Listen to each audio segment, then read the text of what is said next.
ഇവരെ റൂട്ട് വ്യത്യാസമല്ലേ. പിന്നെ എനിക്ക് ഇവരെ എന്ത് വിളിക്കണം എന്ന് പോലും അറിയില്ല. ഡാന്നാണോ ഡീന്നാണോ. ഹെൽമെറ്റ് ഇടാണ്ട് ഇനി എന്റെ കൺമുമ്പിൽ നിന്നെ കണ്ട ഷേപ്പ് ഞാൻ മാറ്റും. നമ്മളിപ്പോൾ ഒരു പാട്ട് ഇറക്കുന്നതാണെങ്കിൽ ഒരു നെഗറ്റീവ് അവിടെ വേണം. എന്നാലേ വേണം. വേണം. ഞാനിപ്പോൾ ജനങ്ങൾ അങ്ങനെ ഇങ്ങനെ വിചാരിക്കുമോ, അല്ലെങ്കിൽ ജനങ്ങൾ ഇങ്ങനെ കമൻറ്റ് ചെയ്യുമോ, അതൊന്നും എൻ്റെ മൈൻഡില്ല. അവരിപ്പോൾ കമൻറ്റ് അടിച്ചു കഴിഞ്ഞാൽ നമുക്ക് നല്ലത്. കാരണം എന്താ, കമൻറ്റ് അടിച്ച സാധനം റീച്ച് ആവും, ഫണ്ട് എനിക്ക് കിട്ടും. ഞാൻ കുറേ ഹിറ്റുകൾ ഉണ്ടാക്കി അല്ലെങ്കിൽ നല്ല ക്വാളിറ്റി കണ്ടന്റുകൾ ഉണ്ടാക്കിയത് കൊണ്ടൊന്നും ഒരിക്കലും ഈ ഫീൽഡിൽ നിൽക്കും തോന്നില്ല. കാരണം അങ്ങനെയാണെങ്കിൽ എൻ്റെ മുന്നിൽ ഒരുപാട് സിംഗേഴ്സ് ഉണ്ട്. റെഡിക്ക് പറഞ്ഞു കഴിഞ്ഞാൽ ഞാൻ ഈ ഫീൽഡിൽ ബിസിനസ് ചെയ്തിട്ടില്ലെങ്കിൽ ചിലപ്പോൾ ട്രാപ്പായി പോയിട്ടുണ്ടായിരുന്നു. കൺഫേം. കാരണം അങ്ങനെ ഒരുപാട് ഈ ഹണി ട്രാപ്പൊക്കെ പോലെയോ കൺഫേം. കാരണം എൻ്റെ കയ്യിൽ പൈസ ഉണ്ടെന്ന് ഫീൽഡിലുള്ള ആൾക്കാർക്ക് അറിയാം. താജിക്കാർക്ക് അറിയാമെന്ന് അറിയില്ല. താജിക്കാർക്ക് ഇത് ഞാൻ ആദ്യമായിട്ട് എനിക്ക് ഇൻ്റർവ്യൂവിൽ പറയുന്നുണ്ടായിരുന്നു. താജിക്കാനെ വിളിച്ചിട്ട് പിന്നെ ഹണി ട്രാപ്പ് വേണ്ടിയിട്ടാന്ന് തോന്നുന്നു. അപ്പം നേരെ താജിക്ക ഓളോട് വിളിച്ചിട്ട് അവിടെ ഒരു 250 റീചാർജ് ചെയ്ത് ഒരു കൊച്ചു ഗ്രാമത്തിൽ ഒരു സുന്ദരി 17 തികഞ്ഞുള്ള മണിമുഞ്ചത്തി ഉമ്മാക്കും ബാപ്പാക്കും പ്രിയമോള് 7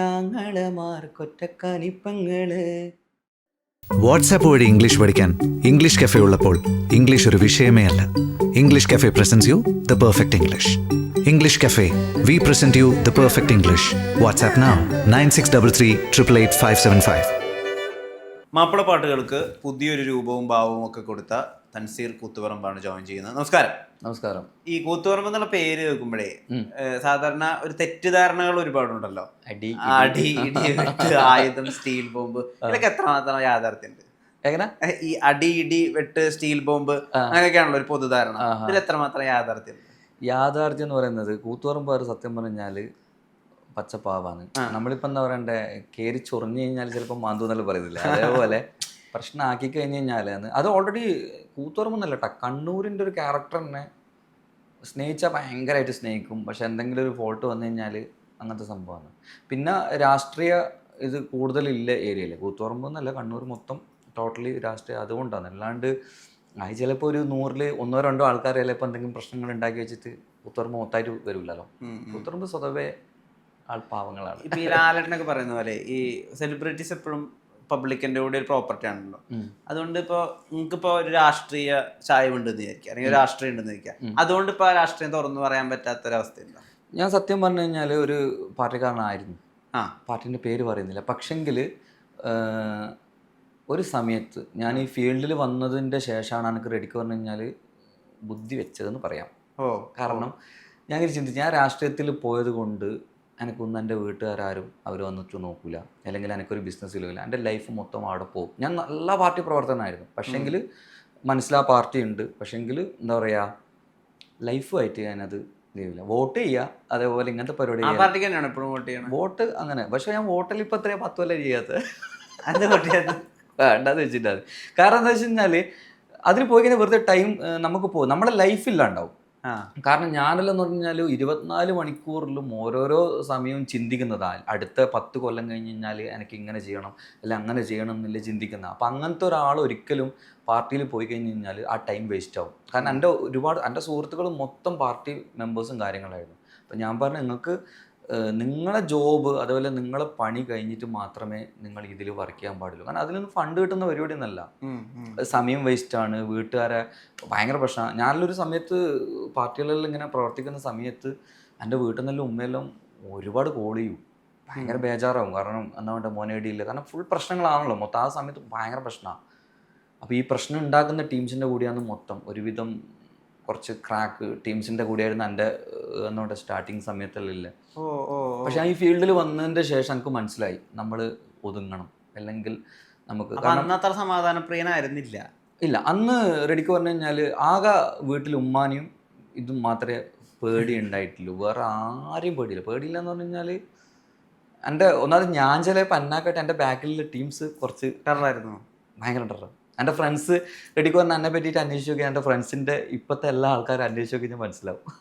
കുറച്ച് ചെറിയാതെ എല്ലാവരും അവർ പല കേസിലും പല പ്രശ്നങ്ങളിലും വരുമ്പോൾ ഫസ്റ്റ് വീഡിയോസ് എനിക്ക് അയച്ചുതരാ, നിൻ്റെ ചങ്ങായി ഉണ്ട് കേട്ടോ, ഇങ്ങനെ കുടുങ്ങിയിട്ടുണ്ട്. ഞാൻ പറയും, ഞാൻ അവരോട് പറഞ്ഞ് മനസ്സിലാക്കി കൊടുക്കാറുണ്ട്, ഇങ്ങനെ പോകരുത്, അല്ലെങ്കിൽ ഇങ്ങനെ ചെയ്യരുത്, അല്ലെങ്കിൽ ഇങ്ങനെ ചെയ്യാൻ പാടില്ല.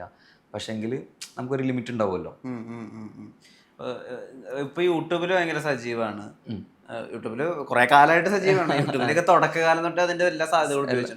പൊതുവിലൊരു വർത്താനുണ്ട്, അതായത് യൂട്യൂബിൽ നിന്ന് ഏറ്റവും അധികം പൈസ ഉണ്ടാക്കിയ മാപ്പിളപ്പാട്ട് കാര്യങ്ങളാണ്. ചാൻസ് ഉണ്ട്. പാട്ടുകാരൻ മാപ്പിളപ്പാട്ട് എന്ന് പറയാൻ പറ്റൂല. ഞാൻ റെഡിക്ക് പറഞ്ഞ ചെയ്യുന്ന മാപ്പിളപ്പാട്ട് ആൽബമാണ്.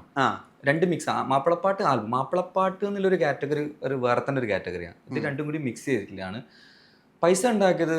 മാപ്പിളപ്പാട്ട് എന്നായിരിക്കില്ല, ഒരു സിംഗർ എന്നുള്ള ലെവലിൽ ഈ ഫീൽഡിനെ മാക്സിമം ഞാൻ യൂട്ടിലൈസ് ചെയ്തിട്ടുണ്ട്. മാക്സിമം പറഞ്ഞു കഴിഞ്ഞാൽ ചിലപ്പോൾ അത് ഫിലിം ഇൻഡസ്ട്രിയിലെ സിംഗേഴ്സ് ആയിക്കോട്ടെ, കേരളത്തിൽ ഒരു സിംഗർ എന്നുള്ള ലെവലിൽ നല്ല ഫണ്ട് ഇതിൽ ഞാൻ ഉണ്ടാക്കിയത്. ഇത് ആർട്ടിസ്റ്റ് ആട്ടോ, കമ്പനി ബേസ് അല്ല. ഇപ്പോൾ കമ്പനി ഇപ്പോൾ താൾ ബോയ്സ് എന്നുണ്ട്, അങ്ങനെയല്ല. ഒരു പാട്ടുകാരൻ എന്നുള്ള ലെവലിൽ ഞാൻ എൻ്റെ കമ്പനീൻ്റെ ഓണർ എന്നുള്ള ലെവലിൽ വിചാരിക്കാത്ത അത്രയും ഫണ്ടുകൾ ഞാനത് ജനറേറ്റ് ചെയ്തിട്ടുണ്ട്. അതിൻ്റെ എന്താ പറയണ്ടേ, ഇപ്പം അത്രയും ചാനൽ 100-200ഓളം ചാനലുകളുണ്ട്, അതേപോലെ ഇവൻറ്റുകളുണ്ട്, കുറേ പരിപാടികൾ ഇതിൻ്റെ ബാക്കിലുണ്ട്. അപ്പോൾ അതിൽ മാക്സിമം ഞാൻ യൂട്ടിലൈസ് ചെയ്തിട്ടുണ്ട് ചിലപ്പോൾ ആർട്ടിസ്റ്റുമാർ അടക്കം. കാരണം ഞാൻ കൊണ്ടാകുന്ന ഒരുപാട് പാട്ടുകാരുണ്ട്, ഒരുപാട് ടെക്നീഷ്യന്മാരുണ്ട്, ഒരുപാട് ലിറിക്സ്, മ്യൂസിക്, അതുപോലെ ഈ ഫീൽഡിൽ ആൽബം മാപ്പിളപ്പാട്ട് മീഡിയയിൽ ഒരുപാട് ആൾക്കാരെ ഞാൻ കൊണ്ടുവന്ന ആൾക്കാരുണ്ട്. അപ്പോൾ അല്ല, നമ്മൾ ഈ എണ്ണമൊക്കെ എടുത്ത് നോക്കുമ്പോൾ റെക്കോർഡിങ്ങിൽ നോക്കുകയാണെങ്കിൽ ഏകദേശം 300+ പാട്ടുകാർ താൽ ബോയ്സിലൂടെ കടന്നു പോയിട്ടുണ്ടെന്ന് കൺഫേം. ഉറപ്പ്. താൽ ബോയ്സ് ആയിരിക്കും. എനിക്കൊന്ന് കേരളത്തിൽ നിന്നിട്ടല്ല, ലോകത്തിൽ വെച്ചിട്ട് ഏറ്റവും കൂടുതൽ ചാൻസ് കൊടുത്തിട്ടുണ്ടായത് താൽ ബോയ്സ് ആയിരിക്കും. കാരണം 2011 തൊട്ടിട്ട് 15 വരെ ഒരു മാസത്തിൽ 10 ആൽബമാണ്. ഒരു ആൽബത്തിൻ്റെ അടുത്ത് 10 പാട്ടുണ്ടാവും. അങ്ങനെ 100 പാട്ടുണ്ടാവും. ഈ 100 പാട്ടിൽ ഒരു 50ഓളം പാട്ട് പുതിയ ആൾക്കാർക്ക് അവസരങ്ങൾ കൊടുത്തിട്ടുണ്ടാവും. അങ്ങനെ ഒരു 5-6 വർഷം കണക്കൂട്ടുകയാണെങ്കിൽ അത്രയും പാട്ടുകാരുണ്ട്. പക്ഷെ അതൊന്നും ഞാൻ ഇതുവരെ, കാരണം അന്നൊന്നും ഇന്റർവ്യൂ ഒന്നും ഇതേപോലെ വരുന്നില്ലല്ലോ, നമ്മൾ എവിടെയും പറഞ്ഞിട്ടില്ല, പരസ്യപ്പെടുത്തിയില്ല ഇതുവരെ. ഒരു ഇന്റർവ്യൂലോ എന്നെ പറ്റിയിട്ട് അറിയാൻ പറ്റൂലായിരിക്കും ഇന്റർവ്യൂല്. അവരെല്ലാവരും ഇപ്പൊ ഒരു സാധാരണ ഒരു ജനങ്ങൾക്ക് മനസ്സിലാന്ന് വെച്ചാൽ ഞാനൊരു സിംഗർ മാത്രമാണെന്നുള്ള സംഭവം. പക്ഷെ ഞാനൊരു സിംഗർ, എൻ്റെ ഒരു മൈൻഡ് ഞാൻ ഒരു 10%, 90% ഞാൻ ബിസിനസ്സിന് വേണ്ടിയിട്ടാണ് ഈ ഫീൽഡിലേക്ക് വന്നത്. അല്ലാണ്ട് പാട്ടുകാരനോ അല്ലെങ്കിൽ സെലിബ്രിറ്റി ഒരു സ്റ്റാറ്റസ് എനിക്ക് അങ്ങനെ എന്നോട്ടെ കലയെ ഉദ്ധരിക്കുക അങ്ങനെയൊന്നും ഒരു പരിപാടിയില്ല. കല എന്ന് പറഞ്ഞിട്ട് ഭയങ്കര സംഭവമാണ്. ഞാൻ ചില സ്റ്റേജ് പ്രോഗ്രാമിലെല്ലാം പോയി കഴിഞ്ഞ് കഴിഞ്ഞാൽ, ഞാൻ ഓൾറെഡി ഒരു പ്രോഗ്രാം 25 രൂപ വാങ്ങിക്കുന്നുണ്ട്. നമ്മളെ സബ്ബായിലെ ചെറിയ സിംഗേഴ്സുകളുണ്ടാവും, അവർ 3000 രൂപ വാങ്ങുന്നുണ്ടാവും. ഒരു ഇത് ഏകദേശം ഇത് പറയുന്ന കേട്ടാ, എന്നെക്കാട്ടി എത്രയോ കഴിവുള്ള സിംഗറായിരിക്കും ഈ ചങ്ങായി. സ്റ്റേജിൻ്റെ മുന്നിൽ ചെറിയൊരു പാട്ട് പാടുമ്പോൾ ഒരു വെള്ളി, നമ്മളെല്ലാം സ്റ്റേജിൽ അടിച്ച് ഫയർ ചെയ്യല, ഇവരൊരു വെള്ളി വീണിട്ട് ബാക്കിൽ വന്നിട്ട് കരയുന്നുണ്ട്. അപ്പം ഞാൻ ചോദിച്ചു, എല്ലാടെ ഇങ്ങനെ കരയുന്നു? അല്ല, ഞാനൊരു പാട്ട് പാടിയത് വെള്ളി വീണ് അത് റെക്കോർഡ് ചെയ്യുന്നുണ്ടാവും വീഡിയോയിൽ, അപ്പോൾ അത് നാട്ടിൽ വന്നു കഴിഞ്ഞാൽ അത് എൻ്റെ ഭാവിക്ക് പ്രശ്നമാവും. എനിക്ക് പ്രാന്തുണ്ടടാ. കാരണം അത്രയും സില്ലിയാക്കിയിട്ടേ ഞാനത് എടുക്കില്ലല്ലോ. പിന്നെ വേറെ കാര്യം എന്താ വെച്ചാൽ, ഇപ്പോൾ പല ആൾക്കാരും പറയുന്നുണ്ട്, ഇപ്പോൾ വിനായകൻ എന്തോ ഒരു ഇന്റർവ്യൂവിൽ ഇപ്പോൾ ലാസ്റ്റ് പറഞ്ഞിട്ട് ഇങ്ങനെ പറയുന്നത്, പണം എന്താ മുഖ്യവും. അത് ആ മൈൻഡ് തന്നെ എനിക്കുള്ളൂ. കാരണം നമ്മളെ ഇപ്പോൾ ഞാൻ കുറേ ഹിറ്റുകൾ ഉണ്ടാക്കി അല്ലെങ്കിൽ നല്ല ക്വാളിറ്റി കണ്ടന്റുകൾ ഉണ്ടാക്കിയത് കൊണ്ടൊന്നും ഒരിക്കലും ഈ ഫീൽഡിൽ നിൽക്കും തോന്നുന്നില്ല. കാരണം അങ്ങനെയാണെങ്കിൽ എൻ്റെ മുന്നിൽ ഒരുപാട് സിംഗേഴ്സ് ഉണ്ട്, അവരെല്ലാവരെക്കാട്ടിയും ഞാൻ ഫണ്ട് ഉണ്ടാക്കിയിട്ടുണ്ട്. അവരെല്ലാവരെക്കാട്ടിയും സെലിബ്രിറ്റി സ്റ്റാറ്റസ് ഞാൻ യൂസ് ചെയ്യുന്നുണ്ട്. അവരെല്ലാവരെക്കാട്ടിയും എനിക്ക് വീടും കാറും എല്ലാ പരിപാടികളും അവരെ എൻ്റെ മുന്നിലെ മാപ്പിളപ്പാട്ടിലെ സിംഗേഴ്സിനെ എനിക്ക് വേണ്ടി ഓപ്പണായിട്ട് പറയാം. അവരെല്ലാവരും ഉണ്ടാക്കിയതിനെക്കാട്ടി ഏറ്റവും കൂടുതൽ പൈസയും അവർ ആസ്വദിക്കുന്നതിനെക്കാട്ടി ലൈഫ് ഞാൻ ആസ്വദിക്കുന്നുണ്ട്. കാരണം പൈസ ഉണ്ടെങ്കിൽ എല്ലാം നമ്മളെ ബാക്കിൽ വരുന്നതാണ്. അപ്പോൾ അവിടെ നമ്മൾ ചിലപ്പോൾ എൻ്റെ ഇപ്പോൾ പല സിംഗേഴ്സുകളും ഞാൻ ശ്രദ്ധിക്കാറുണ്ട്. കാരണം ഭയങ്കര ക്വാളിറ്റി, ഇപ്പോൾ ഷാഫി കൊല്ലം അല്ലെങ്കിൽ താജു കാസിലേക്ക് ഇവർ ഭയങ്കര ക്വാളിറ്റി. ഷാഫിക്ക് ഭയങ്കര വന്നിരുന്നല്ലേ, അതായത് തൻസന്റെ പാട്ടിന് ക്വാളിറ്റി ഇല്ല, വരികളൊക്കെ ഭയങ്കര ഒരു സാധാരണക്കാർക്ക് ഉള്ള പാട്ടിന്റെ വരികളാണ്. പക്ഷെ ഞാനത് സംഭവം ആർക്കും എഴുതാൻ വരികൾ, ആർക്കും എഴുതാമെന്ന ആൾക്കാരെന്താണ് എൻ്റെ അടുക്ക പാട്ടുകൾ കൊണ്ടുവരുന്നത്. പക്ഷെ ഞാൻ എനിക്ക് വേണ്ടിക്ക് ഇന്ന് മാറ്റാം, കാരണം എൻ്റെ അടുക്ക ഫണ്ട് ഉണ്ട്. എനിക്കിപ്പോൾ നല്ല ലിറിക്സ് ആർട്ടിനെ വെച്ചാൽ നല്ല അടിപൊളി കണ്ടന്റ് വേണ്ടിക്ക് പറക്കാം. പക്ഷെ ഒരു കാരണവശാലും ഞാൻ ഇപ്പം ഇറക്കിയല്ല. കാരണം അത് അങ്ങനെ ഇറക്കി കഴിഞ്ഞ് കഴിഞ്ഞാൽ നമ്മളിപ്പോൾ ഒരു പാട്ട് ഇറക്കുന്നതാണെങ്കിൽ ഒരു നെഗറ്റീവ് അവിടെ വേണം. എന്നാലേ വേണം.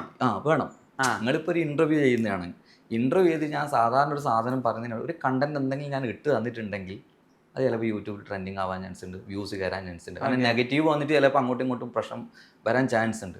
എന്നാൽ അത് ഓൾറെഡി ആയിരിക്കും ഗുണമായിരിക്കാണ്, നിങ്ങളെ കമ്പനിക്കാണ്. കാരണം വ്യൂസ് കൂടുമ്പേ ഫണ്ട് കിട്ടും. അല്ലാണ്ട് സാധാരണ ഒരു കാര്യം പറഞ്ഞിട്ട് പോയി കഴിഞ്ഞാൽ നിങ്ങളെ വ്യൂസ് ചിലപ്പോൾ ഡൗൺ ആയിട്ട് നിന്ന കാര്യം കൊണ്ട് നിങ്ങൾക്കും കാര്യമില്ല, പറഞ്ഞു എനിക്കും കാര്യമില്ല.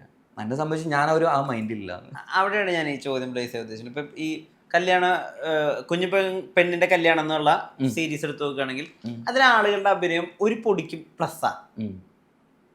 അതായത് സാധാരണ ഒരു ഫിലിം ക്രിട്ടിക് എന്നുള്ള രീതിയിലോ അല്ലെങ്കിൽ ഫിലിം എന്തൂസിയാസ്റ്റ് എന്നുള്ള രീതിയിൽ നോക്കുകയാണെങ്കിൽ അതായത് എല്ലാ ആളുകളുടെയും ആക്ഷൻസും ഒരു പൊടിക്ക് പ്ലസ്സാണ്. കുറച്ച് ഓവർ ആക്ടിങ് ഉണ്ടായിരുന്നു. ഇത് ബോധപൂർവ്വം ചെയ്യണമാണോ? അത് ഓവർ ആക്ടിങ് എന്ന് വെച്ച് കഴിഞ്ഞാൽ അതിൽ ഒരുവിധ ആൾക്കാരൊന്നും ഒരിക്കലും അഭിനേതാവല്ല. ഇപ്പോൾ എന്താ പറയണ്ടേ, ഭയങ്കര ആക്ടിങ് പവർ അല്ല, പാട്ടുകാരാണ് ഒരുവിധ ആൾക്കാർ. അപ്പോൾ നമ്മൾ ഓൾറെഡി അവരെ ആഗ്രഹങ്ങളാണ് എനിക്ക് ഇങ്ങനെ അഭിനയിക്കണം, ഇങ്ങനെ സംഭവമുണ്ട്. അപ്പം നമ്മൾ എന്ത് ചെയ്യും, അതിനെ സപ്പോർട്ട് ചെയ്യും. എന്നിട്ട് പാട്ടുകാരെന്നുള്ള ലെവലിൽ അത്യാവശ്യം നല്ല ഫൈമിലുള്ള ആൾക്കാരാണ് അതിൻ്റെ അകത്തിലെ എല്ലാ ആൾക്കാരും. സ്റ്റേജ് മാപ്പിളപ്പാട്ടിൽ നമ്മുടെ നല്ല കഴിവില്ല സിംഗേഴ്സാണ്. കാരണം അതിൻ്റെ അകത്ത് ഓരോ ആൾക്കാർ, ഇപ്പോൾ താജുക്കി ആണെങ്കിൽ വ്യക്തിപരമായിട്ട് പറയുകയാണെങ്കിൽ മൂപ്പറ ക്യാരക്ടർ ഭയങ്കര ക്യാരക്ടർ എന്ന് വെച്ച് കഴിഞ്ഞാൽ ഞാൻ പല സ്ഥലത്തും ഇപ്പോൾ ഗൾഫിലായിക്കോട്ടെ നാട്ടിലായിക്കോട്ടെ മൂപ്പറപ്പുറം ഞാൻ അധികം നമ്മളെ റൂം താജുഖാൻ്റെ അപ്പുറം തന്നെ റൂമിൽ ഞാൻ കിടക്കും. കാരണം എന്താ വെച്ച് കഴിഞ്ഞാൽ മൂപ്പറ കോമഡികളും മൂപ്പറ സ്ട്രൈറ്റ് ഫോർവേഡാണ്. എന്ത് കാര്യങ്ങളും എന്നുകൊണ്ട് ഓപ്പണായിട്ട് പറയും, നല്ല കാര്യങ്ങൾ പറഞ്ഞ് മനസ്സിലാക്കി തരും. ഇപ്പം ഞാനായാലും ആരായാലും ഒരു സ്നേഹമില്ലതാണ് ആ ഒരു സംഭവം.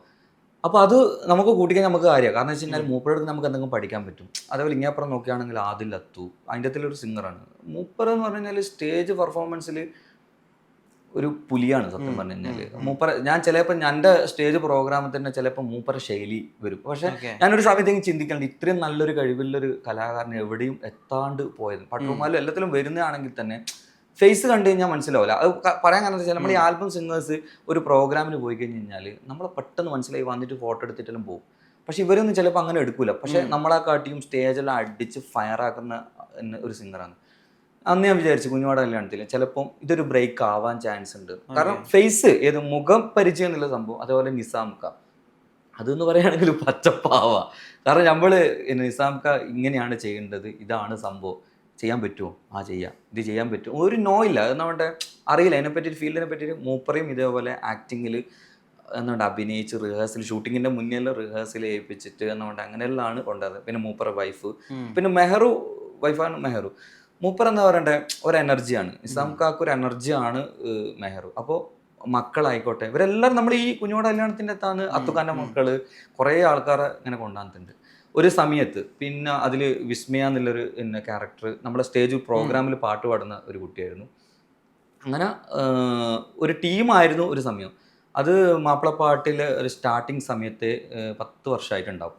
ഒരു കൊല്ലം നമ്മൾ കൊറോണൻ്റെ പോയിട്ട് കഴിഞ്ഞാൽ ബാക്കി എല്ലാ വർഷവും കണ്ടിന്യൂ ആയിട്ട് നമ്മളത് ചെയ്തിട്ടുണ്ട്. പിന്നെ ഒരു സമയമാകുമ്പോഴേക്കും നമ്മൾ എന്ത് ചെയ്തു, വർക്ക് ഇൻഫ്ലുവൻസേഴ്സിനെ യൂസ് ചെയ്യാൻ തുടങ്ങി. ഇൻഫ്ലുവൻസേഴ്സ്, വ്ളോഗേഴ്സ്, അതേപോലെ ഈ ഫീൽഡിലെ ചിലപ്പോൾ ഇൻസ്റ്റാഗ്രാമിൽ വൈറലായിട്ടുള്ള ആൾക്കാരായിരിക്കും. കാരണം ഇപ്പോൾ ഇൻസ്റ്റയിൽ ഭയങ്കര വൈറലായിരിക്കും. അവർ ചിലപ്പോൾ ഒരു 6 മാസം കൊണ്ട് ഒരു കൊല്ലം ഔട്ടായി പോകുന്ന ശ്രദ്ധിക്കുന്നുണ്ട്. അപ്പോൾ ഞാൻ ഇങ്ങനെ ചിന്തിക്കുന്നുണ്ട്, ഇവരെ നമ്മളൊരു വർക്കിലേക്ക് ഇപ്പം ഞാനായിട്ട് കാസ്റ്റ് ചെയ്യിപ്പിച്ച് കഴിഞ്ഞാൽ കൺഫേം ആയിട്ട് അവരെന്തായാലും അടുത്ത വർക്കിലേക്ക് പല രീതിയിലും വർക്കിലേക്ക് വരും, ഫിലിമിലേക്ക് വരും. അങ്ങനെ ഒരുപാട് ആൾക്കാർ എൻ്റെ അടുക്കുന്ന ഫിലിമിൽ ഒരുപാട് ആൾക്കാർ എന്നുകൊണ്ട് എൻ്റെ അടുക്ക പ്രൊഡക്ഷൻ കൺട്രോളറെല്ലാം ഈ കുഞ്ഞോടെല്ലാം വർക്കിൽ അഭിനയിച്ച ആൾക്കാരെ ഇതെല്ലാം കോൺടാക്ട് നമ്പർ വാങ്ങിച്ചിട്ടുണ്ട്. അപ്പോൾ അവൻ ഈ വർക്ക് കണ്ടിട്ടാണ് പിന്നെ ഒരു മൂവിക്ക് വേണ്ടിയിട്ടാണ്. അങ്ങനെ ഒരുപാട് പടത്തിൽ ഇതേപോലെ പല ആൾക്കാരും ആർട്ടിസ്റ്റ്മാരും. അല്ല അവിടെ എല്ലാ റേഞ്ചിലുള്ള ആളുകളുണ്ട്. അതായത് ഇപ്പം ആരെയും ഗളിത്തിയോ സംസാരിക്കില്ല. അതായത് വളരെ കണ്ടന്റ്ഫുൾ ആയിട്ട് കണ്ട് ചെയ്യുന്ന ഒരു ഇൻഫ്ലുവൻസറും ഉണ്ടാവും. ഇപ്പോൾ വനിതയുടെ മുമ്പിൽ വളരെ എന്റർടൈനിങ് ആയിട്ട് കാര്യങ്ങൾ ചെയ്യുന്ന ഒരാളെയും നിങ്ങളവിടെ റോപ്പിൻ ചെയ്യും. ഇതിനങ്ങനെ ഒരു മാനദണ്ഡം എന്തെങ്കിലും ഉണ്ടോ? ഇത് സത്യം പറഞ്ഞാൽ കുഞ്ഞോട് കല്യാണം എന്നുകൊണ്ട് വർക്കിൻ്റെ സ്ക്രിപ്റ്റ് ചെയ്യാനായിരുന്നു, സ്റ്റോറിയും സ്ക്രിപ്റ്റും പരിപാടിയല്ല. അപ്പോൾ ഞാനിത് എഴുതുന്ന സമയത്തെ ഓൾറെഡി കാസ്റ്റിംഗ് ചെയ്ത് വെച്ചിട്ടുണ്ടാവും. എൻ്റെ ഇടയ്ക്ക് ഒരു വർഷത്തിൽ പ്രോഗ്രാമിന് പോകുന്ന സമയത്തും ഞാൻ പുറത്തു പോകുന്ന സമയത്ത് ആ വർക്കിൽ എനിക്ക് ചാൻസ് വേണേ. അതെന്തുകൊണ്ട് പറയുന്നത് വെച്ച് കഴിഞ്ഞാൽ മാപ്പിളപ്പാട്ട് ആൽബത്തിൽ ഏറ്റവും വലിയൊരു ബിഗ് ബഡ്ജറ്റ് വർക്കാണ് കുഞ്ഞോടെ കല്യാണം.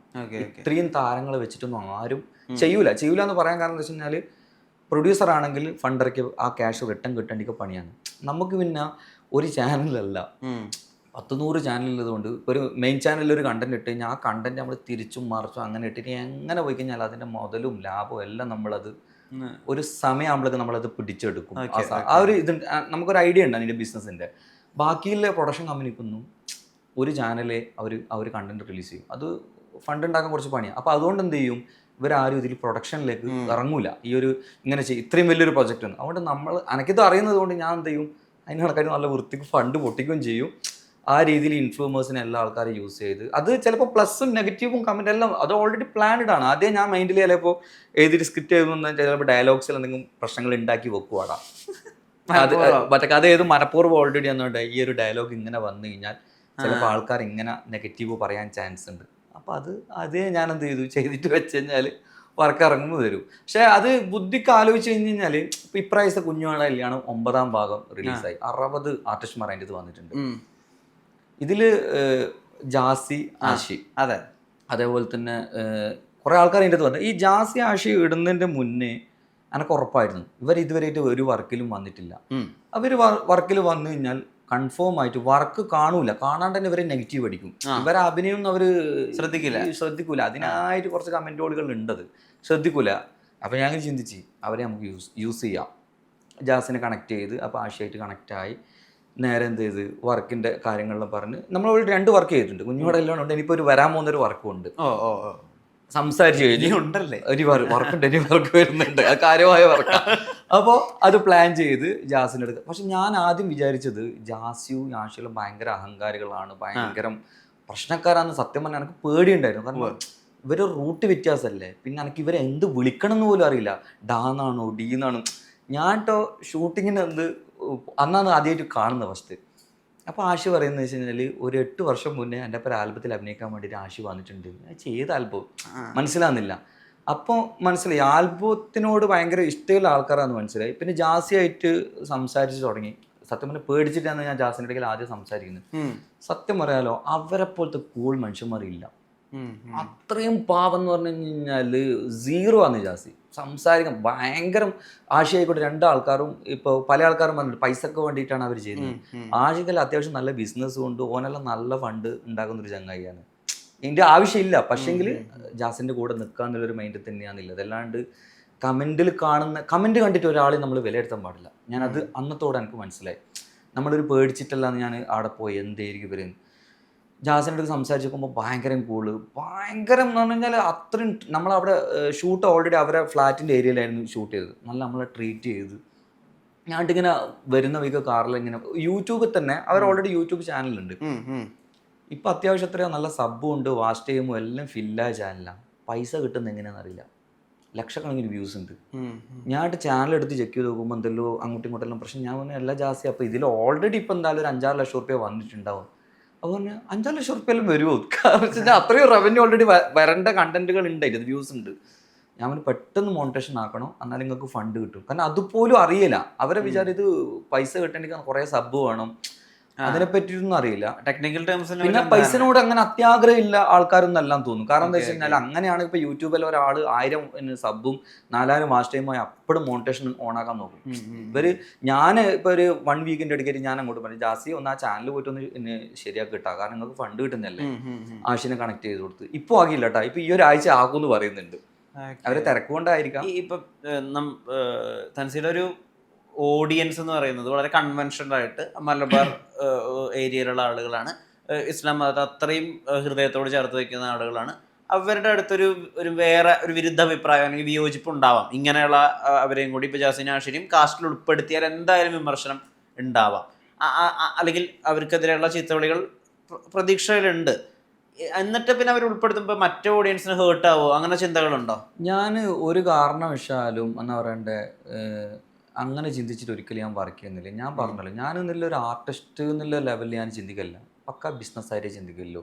ഞാനിപ്പോൾ ജനങ്ങൾ അങ്ങനെ ഇങ്ങനെ വിചാരിക്കുമോ അല്ലെങ്കിൽ ജനങ്ങൾ ഇങ്ങനെ കമൻറ്റ് ചെയ്യുമോ അതൊന്നും എൻ്റെ മൈൻഡില്ല. അവരിപ്പോൾ കമൻറ്റ് അടിച്ചു കഴിഞ്ഞാൽ നമുക്ക് നല്ലത്. കാരണം എന്താ, കമൻറ്റ് അടിച്ച സാധനം റീച്ച് ആവും, ഫണ്ട് എനിക്ക് കിട്ടും, കൂടുതൽ എനിക്ക് ഫണ്ട് കിട്ടുക ചെയ്യുന്നത്. അല്ലാണ്ട് അവർ ഇങ്ങനെ കമൻറ്റ് ചെയ്യുന്നുണ്ട് അങ്ങനെ കമൻറ്റ് ചെയ്യുന്നു അതൊന്നും എൻ്റെ മൈൻഡിലേ ഇല്ല. പിന്നെ വേറെ കാര്യം വെച്ച് കഴിഞ്ഞാൽ ഒരു നെഗറ്റീവ് അടിച്ച ആൾക്കാരെന്ന് വിചാരിച്ചോ, ഒരു കൊല്ലോ 2 കൊല്ലം കഴിഞ്ഞാൽ പോസിറ്റീവ് ആവും അവർക്ക് കൺഫേം ആയിട്ട്. അവർ കറക്റ്റ് ഫീൽഡിൽ നിന്ന് അവർ നല്ല കാര്യങ്ങൾ ചെയ്ത് തുടങ്ങി കഴിഞ്ഞ് കഴിഞ്ഞാൽ അവർ പോസിറ്റീവായിട്ട് വരും. ആ പോസിറ്റീവായി വന്നു കഴിഞ്ഞ് കഴിഞ്ഞാൽ ചിലപ്പോൾ ജനങ്ങൾ പറയും തൻസീർ അന്ന് ഓൾറെഡി ഇവരെ യൂസ് ചെയ്തിട്ടുണ്ടായിരുന്നു. അത് ഇപ്പോൾ ഓൾറെഡി കാരണം ഇപ്പോൾ സന്തോഷ് പണ്ഡിറ്റ് എന്ന ഒരാൾ തുടക്കകാലത്ത് തന്നെ എന്നുകൊണ്ട് നമുക്കറിയാം ഇത് കുറച്ച് കാഞ്ഞ ബുദ്ധിയിൽ തന്നെ. പക്ഷെ മൂപ്പർ പറയുന്ന കാര്യങ്ങളെല്ലാം കുറച്ച് ഒരു 6 മാസമോ ഒരു 1 ഇയർ കഴിഞ്ഞോ ഇതുണ്ട്. നാട്ടിലും മറ്റൊന്ന് പൊട്ടനെ പോലെ ആയിട്ട് കരുതി. പക്ഷെ മൂപ്പർ അത്യാവശ്യം ഫണ്ട് ഉണ്ടാക്കിയിട്ടുണ്ട്, കുറേ കാര്യങ്ങൾ ഇതിലുണ്ട്. മൂപ്പറെ ആ ഇമേജുകൾ ഇപ്പം ചാരിറ്റിയും അങ്ങനത്തെ കുറേ സംഭവങ്ങളും ചെയ്തതുകൊണ്ട് അതിപ്പോൾ കുറേ ആൾക്കാർ മൂപ്പർ ഇഷ്ടപ്പെട്ട് തുടങ്ങി ഇപ്പോൾ. പിന്നെ നല്ലോണം ചിന്തിക്കുന്ന ആൾക്കാർക്കെല്ലാം മൂപ്പർ ഈ ഞാൻ പറയുന്നത് ഈ യൂട്യൂബിൽ ഫേസ്ബുക്കിൽ കമൻ്റ് അടിക്കുന്നില്ലേ, ഈ റോങ് കമൻ്റ് അടിക്കുന്നത്, ഞാൻ സത്യം പറഞ്ഞാൽ ഇവർക്ക് തീരെ വിവരം ഒരു പണിയില്ലാത്ത ആൾക്കാരായിരിക്കും. കാരണം എന്താണെന്ന് വെച്ച് കഴിഞ്ഞാൽ ഇപ്പം നമ്മളിപ്പോൾ കമൻറ്റ് ശ്രദ്ധിക്കുന്നുണ്ട്, നല്ല കമൻസ് ഒക്കെ. ഇപ്പം എൻ്റെ ഒരു പേഴ്സണലി ഞാനൊരു അഭിപ്രായം പറയാം. ഇപ്പം എനിക്കൊരു കണ്ടന്റ് ഇഷ്ടപ്പെട്ടിട്ടില്ല, നമുക്ക് മാക്സിമം നമ്മൾ എന്ത് ചെയ്യുക, ഒരാളെ ഹേർട്ട് ചെയ്യാണ്ടിരിക്കുക. എന്താ പറയണ്ടേ, ഇനി എന്താടെ ഇങ്ങനെ അത് ചെയ്യാൻ നമുക്ക് അവർക്ക് പറഞ്ഞ് മനസ്സിലാക്കി കൊടുക്കാം. എടാ മുത്ത ഇങ്ങനെ ചെയ്ത് കഴിഞ്ഞാൽ ചിലപ്പോൾ നിനക്ക് ഇങ്ങനെ ചെയ്യാമായിരുന്നു, അല്ലെ ഇങ്ങനെ ആക്കാമായിരുന്നു. അങ്ങനെ ആയിക്കഴിഞ്ഞാൽ ചിലപ്പോൾ അവർക്കൊരു തോടണം, ചിലപ്പോൾ അവർ പറഞ്ഞ ശരിയാണ്, ഞാൻ ഇങ്ങനെ ചെയ്യാമായിരുന്നു. ഇത് ഫുള്ള് ബട്ടെല്ലാം വിളിച്ചു കഴിഞ്ഞാൽ അവർ നമ്മളെന്താ പറയുക, നമ്മൾ നെവർ മൈൻഡ് ആക്കും.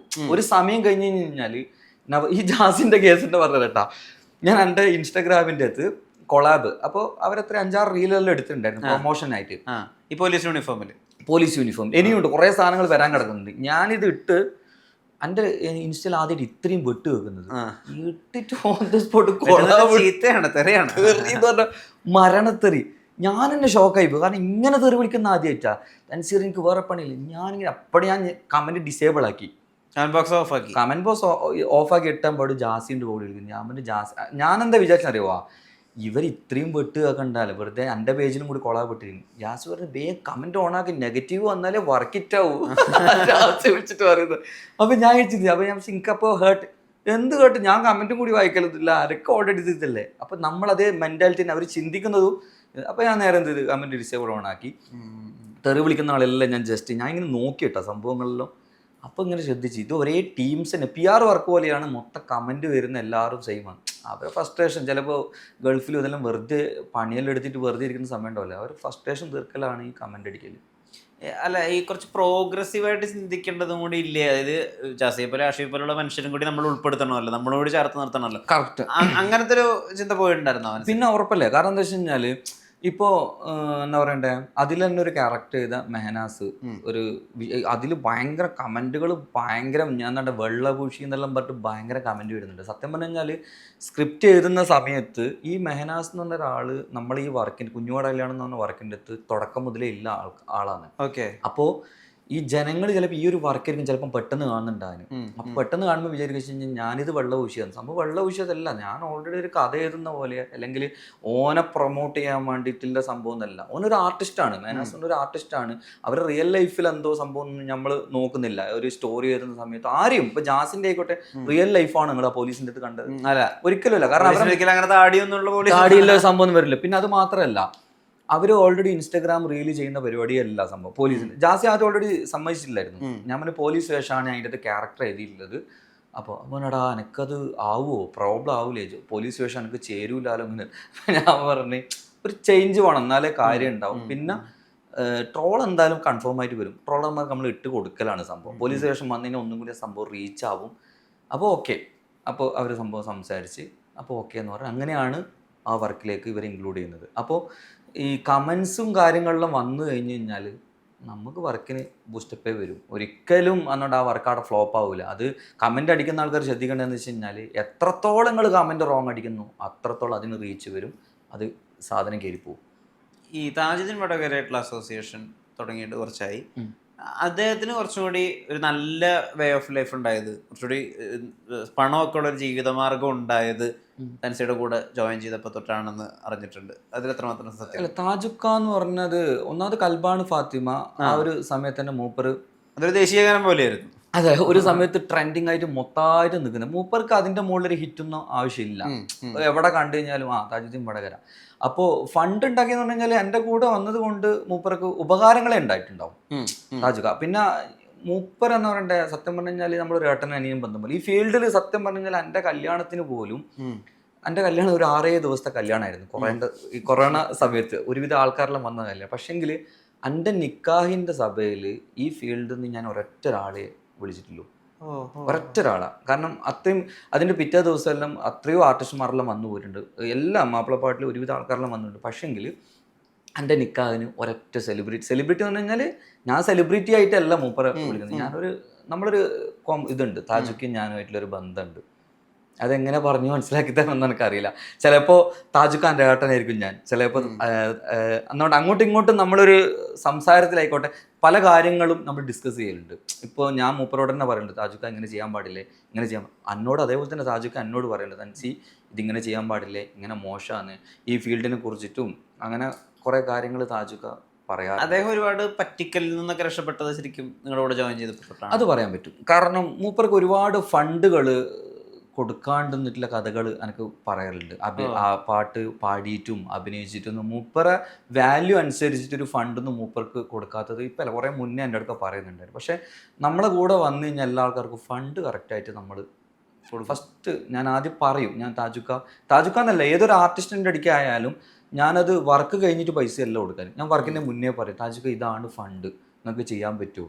അപ്പോൾ ഒരിക്കൽ തന്നെ താജുക്ക തന്നെ പറഞ്ഞു, എടാ എനിക്ക് ആദ്യമായിട്ട് ഇത്രക്കാര്യം പൈസ തരുന്ന ഒരാൾ നീയായിരിക്കും എന്ന് പറഞ്ഞു. അങ്ങനെ ഒരുപാട് ആൾക്കാർ പറഞ്ഞിട്ടുണ്ട്. കാരണം ഞാൻ ആദ്യം ഒരാളുടെ പൈസ പറഞ്ഞിട്ടേ ഒരു വർക്കിനും വിളിക്കും, അല്ലെങ്കിൽ അതിന് സെറ്റ് ചെയ്യും. പിന്നെ അവരെന്നെ പറയാറുണ്ട് ഈ ഒരു സംഭവം, അങ്ങനെ വർക്കിന് പോയി ഇത്ര. അപ്പം ഞാൻ ചില സമയത്ത് ഞാൻ ചോദിക്കും, ഈ വർക്കിന് പോയിട്ട് എത്ര പൈസ കിട്ടിയത്, ഇല്ലടാ ഇത്ര കിട്ടി. ഞാൻ തന്നെ ഷോക്കായി പോലുണ്ട് കേട്ടോ. ചില സമയത്തെല്ലാം നന്നായിട്ട് പറ്റിച്ചിട്ടില്ല. പ്രോഗ്രാമിൻ്റെ എല്ലാം അയ്യോ ഗൾഫിലെല്ലാം പ്രോഗ്രാമിന് പോയി കഴിഞ്ഞ് കഴിഞ്ഞാൽ ഒരു 50% ആൾക്കാർ ഇങ്ങനെ പറ്റിക്കപ്പെട്ടിട്ടുണ്ട്.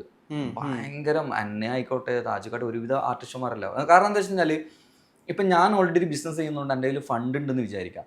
പക്ഷെ ഇവർക്കൊന്നും റെഡിക്ക് പറഞ്ഞ ഇതാണ് സ്റ്റേജാണ്, പാട്ട് മാത്രമേ ഉള്ളൂ, പാട്ട് മാത്രമേ ഇല്ല. അപ്പോൾ ഗൾഫിലെല്ലാം പരിപാടിക്ക് പോയി കഴിഞ്ഞ് കഴിഞ്ഞാൽ സത്യം പറഞ്ഞു കഴിഞ്ഞാൽ ബേജാറായി പോകും ചില സമയത്തെല്ലാം. കുറേ താജുക്കാരനോട് പറയും, തൻസി പിന്നെ നാട്ടിലെത്തിയിട്ട് വേണം മറ്റേ ഇങ്ങനെ പൈസ കൊടുക്കാൻ, ഇവരെന്തിങ്ങനെ ചെയ്യുന്നു. കാരണം അയാളുടെ സീറോ ആണ് ഇങ്ങനത്തെ കാര്യത്തിൽ, പൈസ വാങ്ങിക്കാൻ അറിയില്ല. അപ്പം ഞാൻ ചില സമയത്ത് ചില കാര്യത്തിൽ ഇടപെടാറുണ്ട്. പ്രോഗ്രാമിന് ഗൾഫിലുള്ള അവസ്ഥയും നാട്ടിലുള്ള അവസ്ഥയും ഇങ്ങനെല്ലാം ഉണ്ട്. പക്ഷെ ചില ഗൾഫിലുള്ള നമ്മളെ പ്രോഗ്രാം എടുക്കുന്ന ആൾക്കാരെല്ലാം പക്കയായിരിക്കും. ഈ എൻ്റെ കൊച്ചു ഗ്രാമത്തിലെ ഒരു കൊച്ചു ഗ്രാമത്തിലെ സുന്ദരി എന്ന് പറഞ്ഞിട്ടൊരു, അത് ഭയങ്കര ഇപ്പൊ ഞാൻ നോക്കുമ്പോ 90 lakhs കണ്ടോ അതിന്റെ ഒരു ഏതോ ഒരു ചാനലിലെ ആ പാട്ട് പാടുമ്പോൾ ശരിക്കും ഫ്രണ്ടിൽ ഒരുപാട് പെൺകുട്ടികൾ നിന്നിട്ട് പാടുന്ന സ്റ്റേജ് വിഷ്വൽസ് ഒക്കെ ഒരുപാട് വൈറലാണ്. ആ സമയത്ത് ഭയങ്കര ഒരു ഫീമെയിൽ ഫോളോയിങ് ഉണ്ടായിരുന്നില്ല, ഭയങ്കരമായിട്ട് സ്ത്രീകളുടെയും ഐ മീൻ ടീനേജ് കുട്ടികളുടെ വല്ലാത്തൊരു ആരാധന. അത് എന്തുകൊണ്ടാണ് സംഭവം എന്ന് വെച്ച് കഴിഞ്ഞാല് ഞാൻ പാടുന്ന പാട്ടുകൾ അങ്ങനത്തെ പാട്ടുകളുണ്ട്.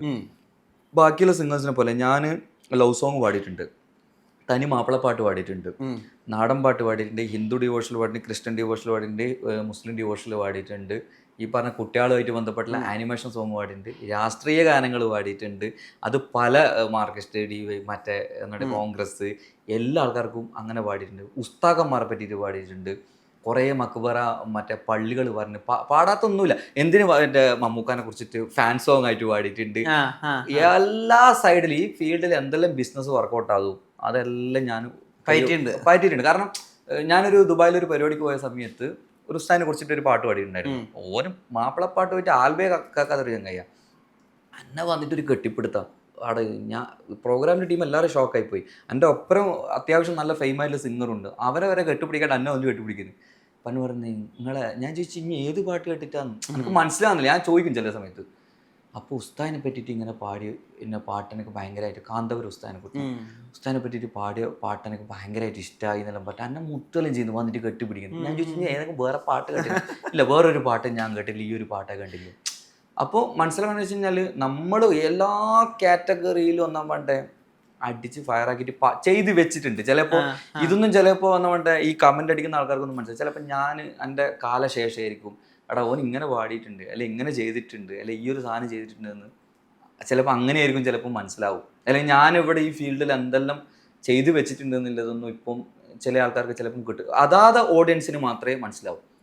ഇപ്പോൾ ഒരു മമ്മൂക്ക ഫാൻസിൻ്റെ ഒരു പാട്ട് പാടി, മമ്മൂക്കാൻ്റെ ഫാൻസിന് ചിലപ്പോൾ അറിയാൻ പറ്റും. അത് ചിലപ്പോൾ നല്ലതായാലും വടക്കായാലും നമ്മളൊരു ഏതായിരുന്നു മമ്മൂക്ക പാട്ട് ഒരു പാട്ട് പാടി കേട്ടോ ഞങ്ങൾ മമ്മൂക്കാൻ്റെ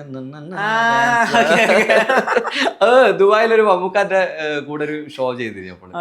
അപ്പോൾ മൂപ്പറ് ഇനോഗ്രേഷനിലായിട്ട് ബന്ധപ്പെട്ടിട്ട് അപ്പോൾ അന്നേരം സത്യം പറഞ്ഞാൽ ഞാനിങ്ങനെ ഞെട്ടിപ്പോയി. കാരണം മൂപ്പറ് അവർ വരുത്തും. അപ്പോൾ ഞാൻ എന്തായാലും ഒരു ഫാൻ സോങ് ഇറക്കി കഴിഞ്ഞാൽ വർക്കൗട്ടാവും. അങ്ങനെ മമ്മൂക്കാനെ കുറിച്ച് ഇറങ്ങിയിട്ടുണ്ട്, ഡീക്കിനെ കുറിച്ച് ഇറങ്ങിയിട്ടുണ്ട്, ദിലീപേട്ടനെ കൊണ്ട് ഇറങ്ങിയിട്ട് ദിലീപേട്ടൻ ഡയറക്ടറിനെ വിളിച്ചിട്ടുണ്ടായിരുന്നു, നീ വാ എന്ന് പറഞ്ഞിട്ട് കുറേ മുന്നേ എൻ്റെ ഡയറക്റ്റ് പോയിട്ടുണ്ടായിരുന്നു. ഞാൻ ഈ എൻ്റെ ഗ്രാമത്തിലെ ആ പാട്ടൊന്ന് പാടുമോ? അത് ഫസ്റ്റായിട്ട് ഞാൻ ആൽബത്തിൽ വന്ന ഫസ്റ്റ് പാട്ട് അതാണ്. അതാണ് അത് നിങ്ങൾ തന്നെയല്ലേ എഴുതുന്നത്? അല്ലല്ല, അത് റഹ്മാൻ ബന്ദിയോട് എന്ന് പറയുന്ന കാസർഗോഡിലെ ഒരു അതുല്യ എഴുത്ത് എന്ന് പറഞ്ഞാൽ അടിപൊളി എഴുത്തുകാരനാണ്. മൂപ്പര ഒരു 5-6 പാട്ടുകൾ ഞാൻ പാടിയിട്ടുണ്ട്. മൂപ്പര എഴുതിയ പാട്ടാണ്. മൂപ്പര കാരണമാണ് ആ പാട്ട് എനിക്ക് കിട്ടുന്നത്. അപ്പോൾ അത് പാടാം.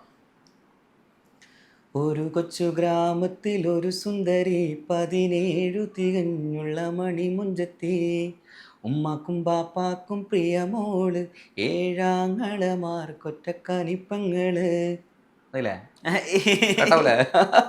അതെ,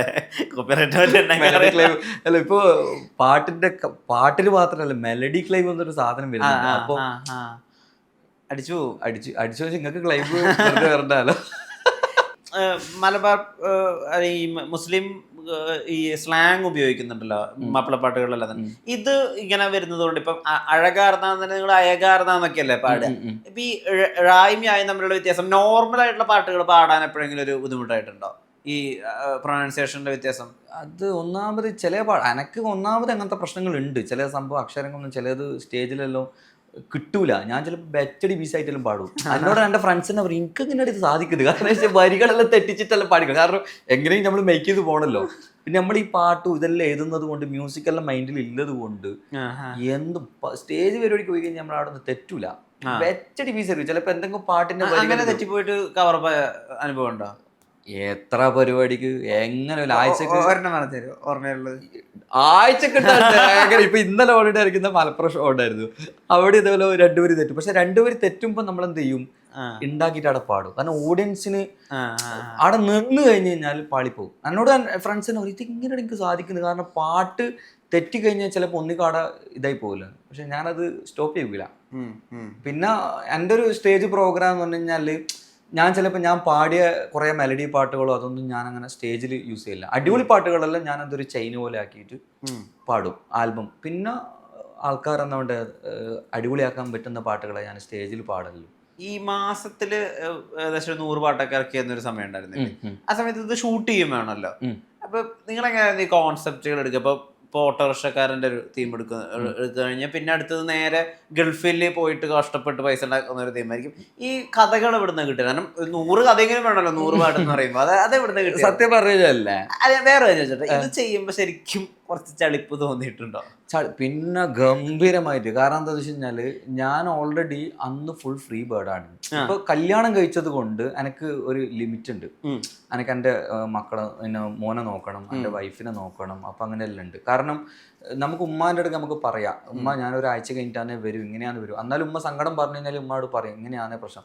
വൈഫിനോട് നമുക്കത് പറയാൻ പറ്റൂല. എത്ര പറഞ്ഞു കഴിഞ്ഞാലും നടക്കും. ഒന്നാ എൻ്റെ വൈഫ് എന്ന് പറഞ്ഞാൽ ഞാനായിട്ട് ഭയങ്കര അറ്റാച്ച്മെന്റ്. നമ്മൾ ഭയങ്കര ഒരു ഫ്രണ്ട്ലി ആണ്. എന്ത് കാര്യങ്ങളും നമ്മൾ ഇപ്പൊ ഇന്റർവ്യൂ കഴിഞ്ഞ് കഴിഞ്ഞാൽ അപ്പോൾ ഞാൻ വിളിച്ചിട്ട് ഇതാണ് ഇങ്ങനെയാണ് വിഷ്ണു ഇങ്ങനെ ഇന്റർവ്യൂ ചെയ്തിട്ടുണ്ട്, ഇങ്ങനെ ക്വസ്റ്റ്യൻസ് ഉണ്ട്, പല കാര്യങ്ങളുണ്ട്. ഇപ്പൊ എന്റെ കോസ്റ്റ്യൂംസ് തന്നെ എന്തുകൊണ്ട് വീട് ബനിയെല്ലാം ചിലപ്പം കാണും. ഭയങ്കര കെയർ. അപ്പൊ ഒരു ബനിയൻ അങ്ങനെ കാണാൻ പാടില്ല, ഇങ്ങനെ വെക്കണം, റിങ് ഇടണം, എല്ലാ കാര്യം. ഇപ്പൊ പുരക്കുന്നാണെങ്കിൽ എന്താ പറയണ്ടേ എന്റെ ഷൂ പോലും ഇട്ടിരുന്ന അവളാ. അത്രയും എന്നെ എന്താ പറയണ്ടേ കെയർ ചെയ്യുന്നത്. അപ്പൊ അങ്ങനെയില്ല ഒരാളെടുക്ക എനക്കെന്ന് പറയണ്ടേ ആജു എന്റെ വൈഫിന്റെ പേര്.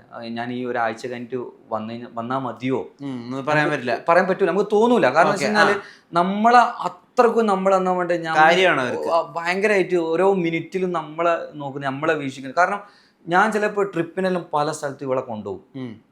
ഇവള് നമുക്ക് പുരക്കുക, ഇത് 1ാമത്തെ ദിവസം 2ാമത്തെ സ്ഥലം കഴിഞ്ഞാൽ നമുക്ക് പുരക്കുവാന്ന്.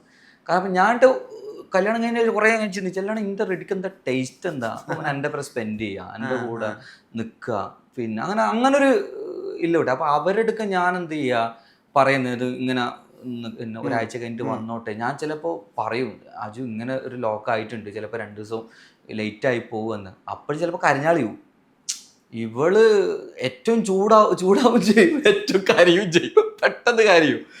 അപ്പോൾ ഇവള് കരയുമ്പോൾ ഭയങ്കര സങ്കടമായി പോകും. പിന്നെ ഞാൻ ചിലപ്പോൾ ഇവിടെ ഒരു 2 ലക്ഷം ഉറുപ്പിൻ്റെ വർക്ക്, എത്ര ലക്ഷം ഉറുപ്പിൻ്റെ വർക്കായാലും ഞാൻ അവിടെ സ്റ്റോപ്പ് ചെയ്യും, അവിടെ ഓൺ ദ സ്പോട്ട് സ്റ്റോപ്പ് ചെയ്യും. അപ്പോൾ ഞാൻ പറയും ഞാൻ ഒന്നും നടക്കൂല മുത്തേ. കാരണം ചില വർക്കുകൾ പ്രൊഡക്ഷൻ ഞാൻ തന്നെയായിരിക്കും. അങ്ങനെ ഒരുപാട് പ്രൊഡക്ഷനിൽ എനിക്ക് ഫണ്ടുകൾ ഇങ്ങനെ പോയിട്ടുണ്ട്. ഓളെ ഒറ്റ കരയും എനിക്ക് ബേജാറാവും. അപ്പോൾ ഞാൻ നേരെ ഞാൻ ഇന്ന് വർക്ക് സ്റ്റോപ്പ് ചെയ്യാം, നാളത്തേക്ക്. പ്രൊഡക്ഷൻ ഭയങ്കര സങ്കടമാവും എനിക്ക്. ഒന്നത് ഓള് കരയുന്നതേ എനിക്ക് ഇഷ്ടമല്ല. പിന്നെ ഓള് ചിരിക്കുന്നതും വേറെ സംഭവം. അപ്പൊ സത്യം പറഞ്ഞ ഈ ജാസിന്റെ കേസ് പറഞ്ഞല്ലോ, എനിക്ക് സത്യം പറഞ്ഞ ജാസിയും ആഷിനും അറിയില്ലായിരുന്നു. ഒരു സമയത്തുണ്ട് യൂട്യൂബിൽ ഇങ്ങനെ വീഡിയോ കണ്ടിട്ട് ഇവിടെ ഇങ്ങനെ ചിരിക്കുന്നു. എന്നിട്ട് ഓരോ വീഡിയോയിൽ എനിക്ക് കാണിച്ചു തരും. അങ്ങനെയാണ് സത്യം പറഞ്ഞ ജാസിനെ ഞാൻ പറഞ്ഞു ഇതാരാള്, ജാസി ആഷി ഇങ്ങനെയാണ് സംഭവം. പക്ഷെ ജാസിന് എല്ലാവർക്കും ഇഷ്ടമാണല്ലോ, അതേപോലെ തന്നെ ഇവർക്ക് ഭയങ്കര ഇഷ്ടം. പക്ഷെ കോമഡി എല്ലാം കണ്ടിട്ട് ഭയങ്കര ചിരിക്കും ഇവളാ. അപ്പൊ എന്നോട് പറയൂ, അവരാണ് ഈ പൊന്നുസഖിയൊക്കെ കൊണ്ടുവന്ന് കാണിച്ചു തരുന്നത്. പൊന്നുസഖി, ആ പൊന്നുസഖിന്റെ പാട്ട് തന്നെ എന്നോട് പറയും നിങ്ങളെ ഈ മാപ്പിള പാട്ടിൽ ഒരു പാട്ടിട്ട് പാടിയിട്ട് നോക്കുന്നതെന്ന് പറഞ്ഞിട്ട് ഇങ്ങനെയുള്ള ഒരു സ്റ്റിക്കറുണ്ട് എന്റെ ഫോണിൽ, ഒരു സ്റ്റിക്കറുണ്ട് ജാസിന്റെ ഇങ്ങനെ ഒരു ആക്കിയുള്ള സ്റ്റിക്കർ. അപ്പൊ ഞാനും ഓളും വൈഫ് എന്തെങ്കിലും ഒരു കോമഡിയിൽ പറയുമ്പോൾ ഈ ഒരു സ്റ്റിക്കറല്ല ഫസ്റ്റ് ഇട്ട് കൊടുക്കുക, ഓൾക്ക് ഇഷ്ടപ്പെടുന്ന സംഭവമായിട്ട്. അപ്പോൾ ഓളാണ് എടുക്കുന്ന ജാസിനെ പോലും എന്നോട് കാണിച്ചത്. പല ആൾക്കാരും എന്നോട് പറയുന്നത് പിന്നെ അതനുസരിച്ച് അങ്ങനെ ഒരു സംഭവം ഉണ്ട്, ഇവരെ ചൂസ് ചെയ്താൽ ചിലപ്പോൾ വർക്കൗട്ട് ആവും. എൻ്റെ കാര്യങ്ങളെല്ലാം അറിയാം. വൈഫിന് എന്താ പറയുക, എൻ്റെ ടു സെറ്റ് പ്ലാൻസ് ചിലപ്പോൾ ഞാനൊരു 5 കൊല്ലം കഴിഞ്ഞിട്ട് ആരാവും, അല്ലെങ്കിൽ ഞാൻ 5 കൊല്ലം കഴിഞ്ഞ് കഴിഞ്ഞാൽ ബിസിനസ്സിൽ എന്ത് സെറ്റ് ചെയ്യും, എൻ്റെ ടു സെറ്റ് പരിപാടികളും അവർക്കറിയാം.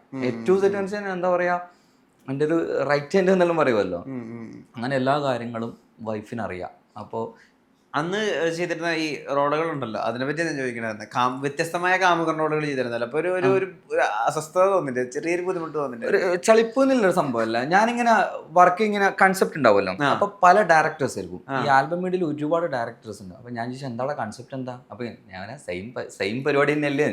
അപ്പൊ ഞാൻ എന്തായാലും ചിന്തിക്കുന്നത് വെച്ച് കഴിഞ്ഞാല് എടാ ഈ സാധനം കയറുമോ, സെയിം കൺസെപ്റ്റ് ആണ് സാറില്ല, യൂട്യൂബിൽ കയറുമോ, അല്ലെങ്കിൽ സി ഡിക്ക് വർക്കൗട്ട് ആവും. സി ഡി കൺഫേം ആണ്. ഇനി നമ്മുടെ ബാക്കിൽ നടക്കാം, മറ്റേതാക്കാം, മറിച്ചതാക്കാം, സ്ലോ മോഷൻ, കുറച്ച് എന്താ ഗേൾസിനെ അട്രാക്ട് ചെയ്യുന്ന കുറച്ച് ഷോട്ടുകൾ വേണം, മറ്റേ ഇങ്ങനെയല്ല ഇവർ പറയാനും സി ഡിയിൽ. കാരണം ഇവർക്ക് കച്ചവടം കാണിക്കാൻ നമ്മളെ ഇത് വെച്ചിട്ടല്ലേ സംഭവം പറ്റിക്കുക ഓഡിയൻസിനാ. കാരണം കല്യാണം കഴിയാത്ത പെൺകുട്ടികളെല്ലാം അട്രാക്ഷൻ വരുത്തിച്ചിട്ട് അതുകൊണ്ട് ഓടിക്കളയാന്ന് പറയുന്ന പോലെ ഈ ഡയറക്ടേഴ്സ് എവിടേക്കെന്ന് പറയൂ, ഞാന് നമ്മളെ വർക്കല്ലേ അത്രയും. പിന്നെ ഒരു സമയത്ത് ഞാൻ ചിന്തിക്കും കുറെ കഴിഞ്ഞ് ഇവിടെ ആൽബം മീഡിയൻ്റെ കുറച്ച് ഓവറായോ, പിന്നെ ഞാൻ ചിന്തിക്കും ഒരിക്കലും ഓവറല്ല. കാരണം ഞാൻ ചെയ്യുന്ന ജോബാണ്, ഞാനിത് ജോബായിട്ടേ ഞാനിത് കരുതുന്നില്ല. അല്ലാണ്ട് എന്താ പറയണ്ടേ ഈ വർക്കിനെ കൊണ്ട് എനിക്ക് ഇങ്ങനെ അതാണ് അങ്ങനെയൊന്നുമില്ല, എൻ്റെ ജോബാണ്. കാരണം ഞാനൊരു ബിസിനസ് ചെയ്യുന്ന ഇപ്പോൾ ആ ഒരു ലെവലിലേ ഞാൻ കണക്ക് കൂട്ടുന്നില്ല. അല്ലാണ്ട് ഇത് സാധനം വന്നിട്ട് ജനങ്ങൾ, ഞാൻ നേരത്തെ പറഞ്ഞ കമന്റ് വരും,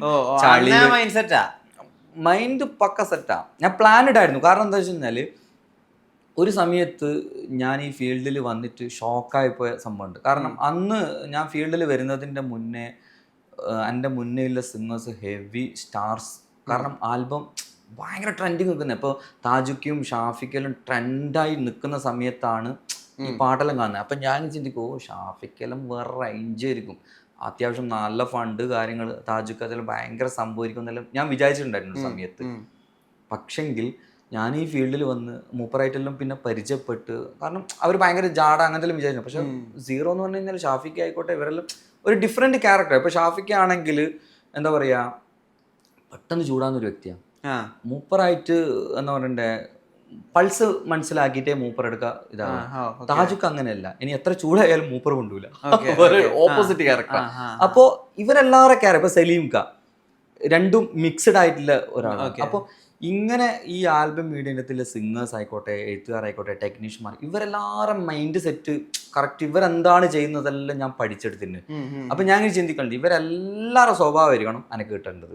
കാരണം അങ്ങനെ കിട്ടിക്കഴിഞ്ഞ് കഴിഞ്ഞാൽ ഒരു വെറൈറ്റി ആയിട്ട് വരും ചെയ്യും. ഞാൻ വേറും ചൂടാണ് ആ ഒരു സമയത്ത്, ഭയങ്കര ചൂട്. എൻ്റെ ചങ്ങായിമാരെല്ലാം എന്നോട് പറഞ്ഞാൽ ഇന്നപ്പോഴത്തെ ചൂടൻ വേറെ ഇല്ല. കാരണം ഭയങ്കര എന്ത് തൊട്ടേനും പിടിച്ചേനും തെറിയലും ഇപ്പൊ ഈ ട്രോള് വിളിക്കുന്ന കമന്റ് അടിക്കുന്നതിൻ്റെ 10 തെറിയലും ഞാൻ വിളിക്കലുണ്ട്. പക്ഷെ എന്നോട് പറയൂ നിന്റെ മുഖവും നിന്റെ എഴുത്തുമായിട്ട് ഒരു ഡിഫറൻറ്റ് ഭയങ്കര പ്രശ്നമാണെന്നെല്ലാം പറയുന്നുണ്ട്. അന്ന് ഈ പ്രണയാഭ്യർത്ഥനകളുടെ ഒരു കൂമ്പാരം ഉണ്ടാവുമല്ലോ, അതിനെങ്ങനെയാ ഡീൽ ചെയ്തിരുന്നത്? റെഡിക്ക് പറഞ്ഞു കഴിഞ്ഞാൽ ഞാൻ ഈ ഫീൽഡിൽ ബിസിനസ് ചെയ്തിട്ടില്ലെങ്കിൽ ചിലപ്പോൾ ട്രാപ്പായി പോയിട്ടുണ്ടായിരുന്നു. കൺഫേം. കാരണം അങ്ങനെ ഒരുപാട് ട്രാപ്പൊക്കെ പോലെയോ കൺഫേം. കാരണം എൻ്റെ കയ്യിൽ പൈസ ഉണ്ടെന്ന് ഫീൽഡിലുള്ള ആൾക്കാർക്ക് അറിയാം. അപ്പം അങ്ങനെ 1-2 കോൾസ് എല്ലാം എനിക്ക് വന്നിട്ട് ഓൾറെഡി വന്നുകൊണ്ട് അവരെന്നെ റിട്ടേൺ വരേണ്ട ആവശ്യത്തിന് അങ്ങനെ കുറെ പ്രശ്നങ്ങൾ ഉണ്ടായിട്ട് സംസാരിക്കും.